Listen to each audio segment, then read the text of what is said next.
একই কাণ্ড। SIR form fill up করেছেন, আপনার BLO booth level officer SIR form upload করেছেন, কিন্তু আপনার মনে এখনো সন্দেহ, এখনো চিন্তা, কিভাবে আপনার নাম উঠেছে কিনা এসআইআরে স্পেশাল ইন্টেন্সিভ রিভিশনে, সেটা কি করে খুঁজে পাবেন, কি করে জানবেন? ঠিক, একদম ঠিক। এখনও এসআইআর নিয়ে চিন্তা আগেও ছিল, বহু মৃত্যুর অভিযোগ উঠে এসেছে, আত্মহত্যার অভিযোগ উঠে এসেছে। এবার এসআইআরে আমার নাম আছে কি না কি করে জানবো? মোটামুটিভাবে দুটো জিনিস আজকে আপনাদের জানাবো। এসআইআরে নাম আছে কি না কীভাবে জানবেন, আর এসআইআরে কারা কারা শুনানিতে ডাক পাবেন, কাদের নাম কিভাবে থাকলে শুনানি হবে তাদের জন্য, এই দুটো বিষয় আপনাদেরকে বলবো। 16ই ডিসেম্বর খসড়া তালিকা প্রকাশ হয়ে যাবে। গত কয়েক মাস ধরে চলল স্পেশাল ইন্টেন্সিভ রিভিশনের কাজ। আমরা অনেক রকমের জটিলতা, সরলতা, রাজনৈতিক তরজা সমস্ত কিছু দেখলাম। এসআইআরের কাজ শেষ হলো বৃহস্পতিবার রাত 12টায়। যদিও বিএলওদের অ্যাপ এখনও চালু রয়েছে কিছু কাজের জন্য, যাতে কোনো সমস্যা না হয়। বিএলওদের বিক্ষোভও আমরা দেখলাম, আজকেও বিএলও বিক্ষোভ হলো সিইও দপ্তরের সামনে।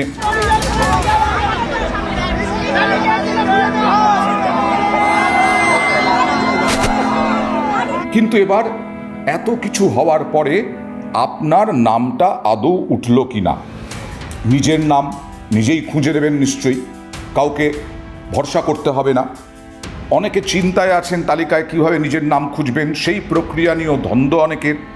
খসড়ায় নাম আছে কি না, বিশেষ করে এই নতুন প্রজন্মের ভোটার, তারা খুব সেন্সিটিভ, তারা খুব চায় যে আমার ভোটার তালিকা, আমার ভোটাধিকার আমার মৌলিক অধিকার, সেই ভোটাধিকার কেউ কাটতে পারে না। এবং সেই কারণে তাঁরাও বেশি চিন্তায় যে এসআইআরে স্পেশাল ইন্টেন্সিভ রিভিশনে তাদের নাম আছে কি না কীভাবে জানবেন। আপনারা প্রথমে নির্বাচন কমিশনের ওয়েবসাইটে যেতে পারেন, eci.gov.in। এই সিইও ওয়েস্ট বেঙ্গলের ওয়েবসাইটেও যেতে পারেন, সিইও একসাথে, ceo.wb.gov.in। এই ওয়েবসাইটে গিয়ে আপনি, বা অ্যাপে গিয়ে, ইসির যে নেট অ্যাপ, সেই অ্যাপ ডাউনলোড করবেন, করে তালিকায় নাম রয়েছে কিনা আপনারা জানতে পারেন। জেলা নির্বাচনী আধিকারিকের ওয়েবসাইটে গিয়েও খসড়া তালিকায় নাম রয়েছে কিনা তা আপনারা দেখে নিতে পারেন।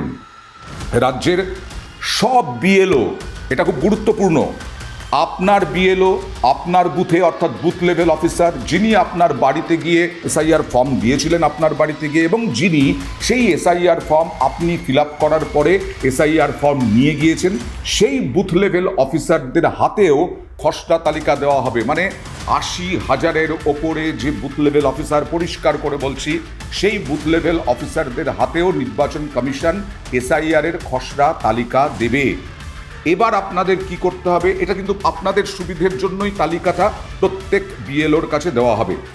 আপনাকে কি করতে হবে, আপনার যে বুথ সেখানে বিএলও বসবেন এবং বিএলওর কাছে গিয়ে জিজ্ঞেস করুন যে আমার নাম অয়ন ভট্টাচার্য, আমার নাম আছে কিনা। বিএলও তো আপনাকে চেনেন, আপনাদেরই চেনা পরিচিতরাই বিএলও, বুথ লেভেল অফিসার। তাকে গিয়ে জিজ্ঞেস করুন, তথ্য পেয়ে যাবেন আপনার নাম এসআইআরের তালিকায় আছে কিনা। এছাড়াও আমাদের রাজ্যে যে 8টি স্বীকৃত রাজনৈতিক দল, 8টি স্বীকৃত রাজনৈতিক দলের কাছেও পাঠিয়ে দেওয়া হবে, অর্থাৎ তৃণমূল কংগ্রেস, বিজেপি, কংগ্রেস, সিপিআইএম, এই 4টি দল যারা মোটামুটিভাবে আমাদের এ রাজ্যে প্রভাব বিস্তার করে আছে, তাদের প্রত্যেকের কাছে এসআইআরের তালিকা দেওয়া হবে।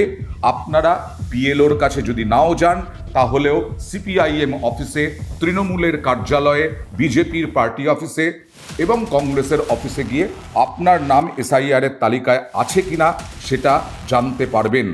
এবং আপনার এই যে বুথ লেভেল অফিসার বা বিভিন্ন রাজনৈতিক দলের কাছে গিয়ে আপনি খোঁজ নিলেন, আপনার কোনো অভাব অভিযোগ থাকলে আজকে হচ্ছে ডিসেম্বরের 12 তারিখ, আপনারা 15 জানুয়ারি পর্যন্ত অভিযোগ জানাতে পারবেন কমিশনে, অর্থাৎ বিএলওর মাধ্যমে।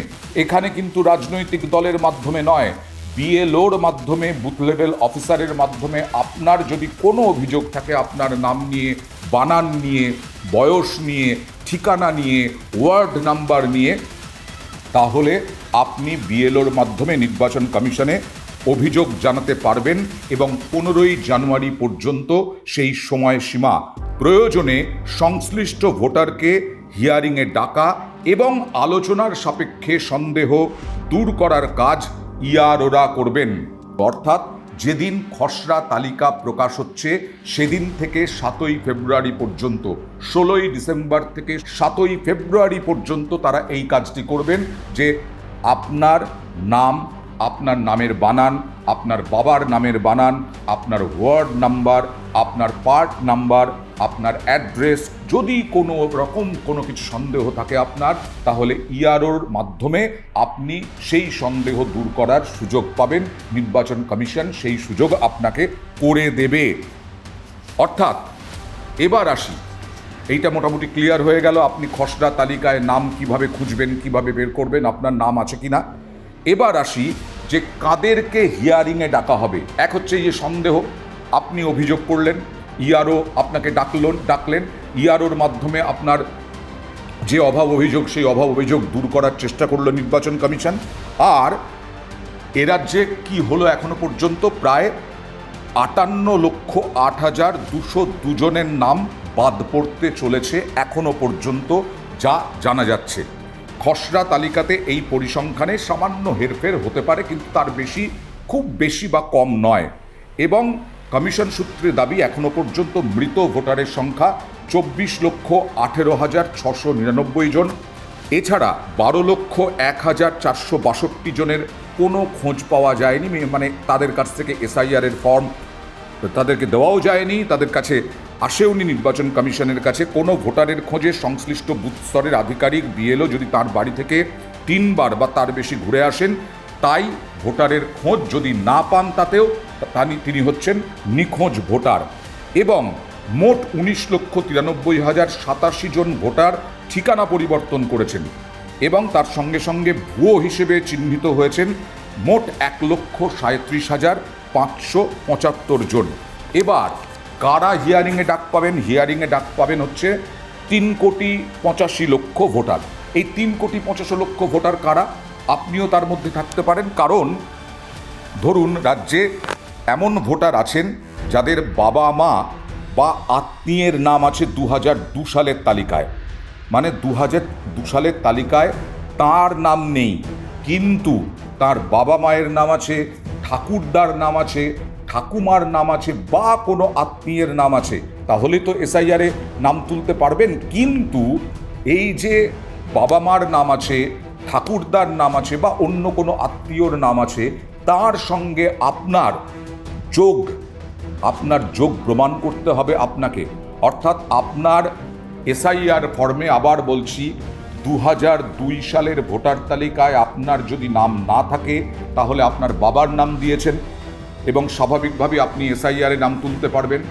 বা আপনি কোনো আত্মীয়র নাম দিয়েছেন, এই যে বাবার সঙ্গে ছেলে বা বাবার সঙ্গে মেয়ে বা মায়ের সঙ্গে ছেলে বা মায়ের সঙ্গে মেয়ে, এবং কোনো আত্মীয়র সঙ্গে আপনার কি সম্পর্ক, কোনো সম্পর্ক সত্যিই আছে কিনা তা প্রমাণ হবে। এবং এই 3,85,00,000 ভোটারকে হিয়ারিংয়ে ডাকা হবে, তাদেরকে শুনানিতে যেতে হবে। এছাড়া 30 লক্ষ ভোটার রয়েছেন, তারা নন ম্যাপিং তালিকাভুক্ত, তাদের নিজেদের নাম বা আত্মীয়দের নামও 2002 সালের তালিকায় নেই, তারাও হিয়ারিংয়ে ডাক পাবেন। অর্থাৎ তাদেরকেও শুনানির জন্য ডাকা হবে, কারণ তাদের বাবা বা আত্মীয়দেরও নাম নেই, আবার তাঁরও নাম নেই, অর্থাৎ নতুন করে তার নাম ভোটার তালিকায় উঠবে, তারাও হিয়ারিংয়ে ডাক পাবেন।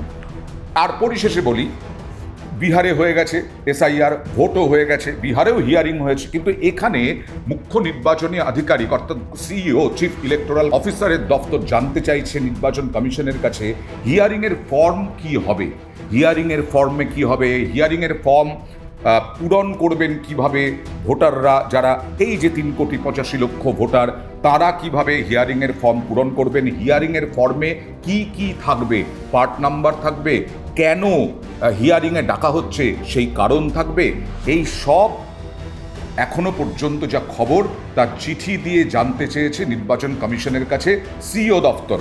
কেন জানতে চেয়েছে? কারণ আমার মনে হয়েছে যে বিহারের ইলেকশনেও তো হিয়ারিং হয়েছে, তাহলে সেখানেও তো হিয়ারিং ফর্ম দেওয়া হয়েছে, সেই হিয়ারিংয়ের চিঠি দেওয়া হয়েছে, সেই নোটিশ দেওয়া হয়েছে, তাহলে এখানে নতুন করে কেন? আসলে মুখ্য নির্বাচনী আধিকারিকের দফতর কোনো রকম রিস্ক নিতে চাইছেন না, কারণ ওই এসআইআর এর জন্য যে হিয়ারিং, সেই হিয়ারিংয়ের নোটিশে যদি কোনো গলতি থাকে তাহলে আবার মামলা হবে, মামলা হলে পিছিয়ে যেতে পারে পুরো এসআইআর প্রক্রিয়া।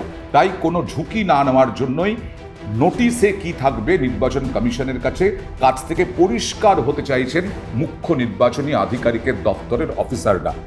তবে আপনার কাছে চিঠি আসবে সরাসরি, যাই থাকুক না কেন হিয়ারিংয়ের জন্য যদি আপনি ডাক পান, তাহলে সেই হিয়ারিংয়ের নোটিশ আপনার বাড়িতে সরাসরি দেবেন ইআরওরা, এরকমটাই এখনো পর্যন্ত সিদ্ধান্ত।